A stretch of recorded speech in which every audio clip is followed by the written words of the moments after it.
Hello and welcome to AFT 24/7 Noida. Today we are celebrating literary festival और आज है हमारे साथ गेस्ट अपर्णा भटनागर। तो आज मैं इनसे कुछ क्वेश्चंस पूछने वाली हूँ। We welcome you ma'am. Thank you. तो मैम मेरा फर्स्ट क्वेश्चन है कि आप जो पोएट्री करते हो जी, तो आपने कब से स्टार्ट किया है? ये पोइट्री मैं आपको बताऊँ, मुझे हो गया एक्चुअली 6-7 साल हो गया। मतलब शुरू से शौक़ तो बहुत बचपन से, छोटेपन से ही था, लेकिन वही थोड़ा बहुत लिख पाई। पर अभी कुछ सालों से ज़्यादा ये लगा, मुझे एक्चुअली गज़ल सुनने का, गीत वगैरह सुनने का बहुत शौक़ है। तो उनके लिरिक्स जो है ना, मुझे हमेशा से बहुत अट्रैक्ट करते हैं।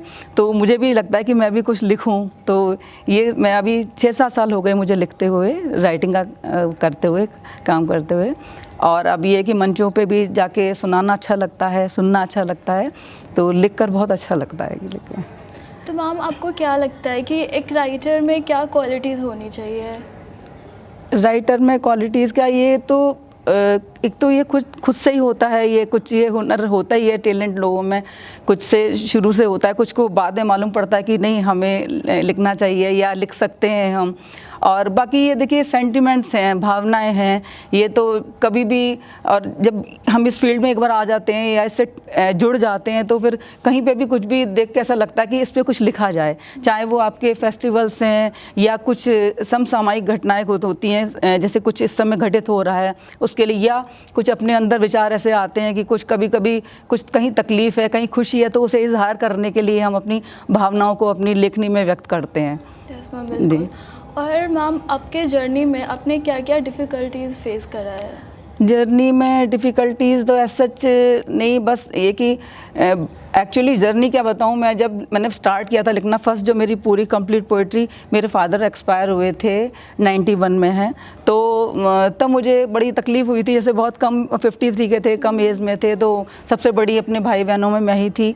तो मुझे मैं इन लॉज में अकेली थी, तो मैं पापा को बहुत मिस करती थी। तो मैंने फ़र्स्ट पोइट्री उनकी याद में लिखी थी, तो वो बड़े मेरे अंदर दुख तकलीफ़ थी उनके लिए, तो मैंने तब फर्स्ट लिखी थी। बाकी तो फिर धीरे धीरे फिर बीच में ब्रेक लगा, फिर हो जाता है कि भाई बच्चों को भी हमें करना है, पालना है, पोसना है, उनको भी जन्म दिया है, तो वो भी जिम्मेदारी हमारी है, फैमिली के लिए भी है। तो बीच में मेरा हुआ, इसको लेखनी को लेके मेरा थोड़ा सा मतलब ब्रेक हुआ। लेकिन अब मैंने कुछ सालों से फिर ये कि अब थोड़ी थोड़ी जिम्मेदारियाँ मेरी कंप्लीट होती जा रही हैं, बच्चे बड़े हो गए हैं, तो फिर अब लिखने में भी अब कोई दिक्कत ऐसी आती नहीं है कि टाइम भी मिल जाता है और कर पाते हैं हम लोग थोड़ा टाइम निकाल के अपने से। मैम कोई ऐसा पोएम जो आपके हार्ट के बहुत नज़दीक हो, वो आप बताना चाहे 2-3 लाइन? पोएम तो देखिए, आप बिटिया हो और मेरी भी 2 बेटी हैं तो मैं आपको कुछ पंक्तियाँ ना बेटियों के लिए ज़रूर कहना चाहूँगी, क्योंकि मुझे बेटियों से है ही कुछ बहुत ज़्यादा है, प्रेम है।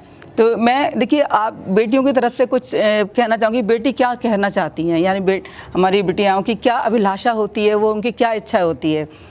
तो अब ये से कहते हैं ना, बेटा होना चाहिए, ज़रूरी नहीं है, और बेटियों को चाह भी नहीं होती कि हम बेटा हों, हम बेटियां ही अच्छी हैं।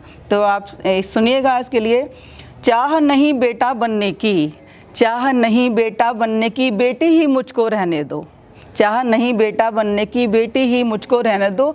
ये जग सारा मुझसे भी है, मुझको भी कुछ तो कहने दो। ये जग सारा मुझसे भी है, मुझको भी कुछ तो कहने दो। और थोड़ा सा और बताती हूँ आपको। जो मैं छूना चाहूँ नभ को, जो मैं छूना चाहूँ नभ को, कतरो ना पंखों को मेरे। जो मैं छूना चाहूँ नभ को, कतरो ना पंखों को मेरे। कांटों पर जो चलना चाहूँ, ना डालो पाँव में डेरे। झरनों सा मैं शोर मचाऊँ, नदियों सा मुझको बहने दो। ये जग सारा मुझसे भी है, मुझको भी कुछ तो कहने दो। बहुत अच्छा था। बहुत बहुत धन्यवाद।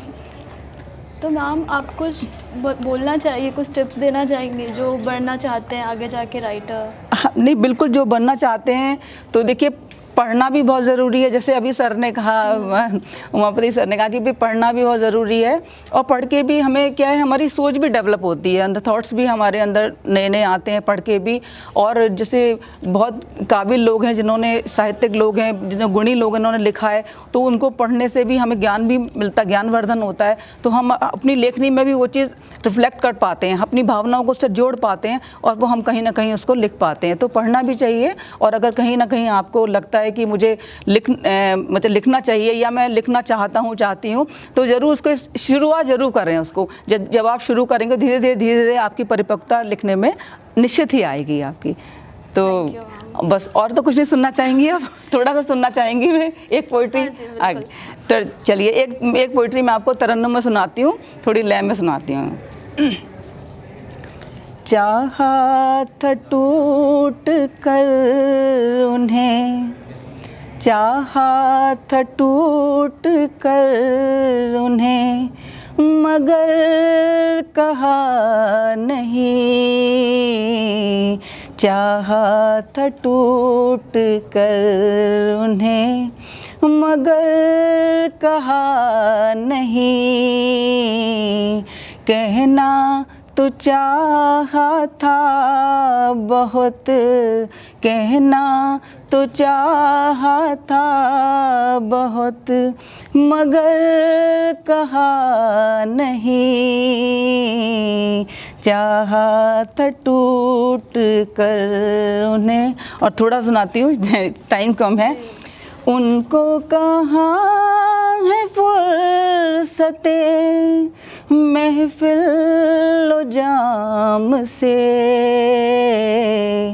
उनको कहाँ है फुर्सते महफिल व जाम से। गम दिल का दिल में ही रहा, मगर कहा नहीं। चाहा था टूट कर उन्हें, मगर कहा नहीं। बहुत बहुत शुक्रिया, बहुत बहुत शुक्रिया। Thank you so much ma'am. Thank you बहुत बहुत आभार आपका, बहुत बहुत आभार मारवा सर का, सुशील सर का। और उन्होंने इनवाइट किया हमें, लास्ट टाइम थोड़ा राइटर्स मीट में भी आए थे, तो अच्छा लगा कि आज हमारी बुक में हमारी पोइट्री भी पब्लिश हुई है और एक लेख भी साहित्य के लिए पब्लिश हुआ है। तो जिसके लिए उनका सभी का बहुत बहुत आभार। और मैं बहुत सौभाग्यशाली हूँ, मुझे यहाँ आने का मौका मिला, आप सभी से मिलने का मौका मिला। If you want to see such more video, then subscribe to AFT 24/7 Noida.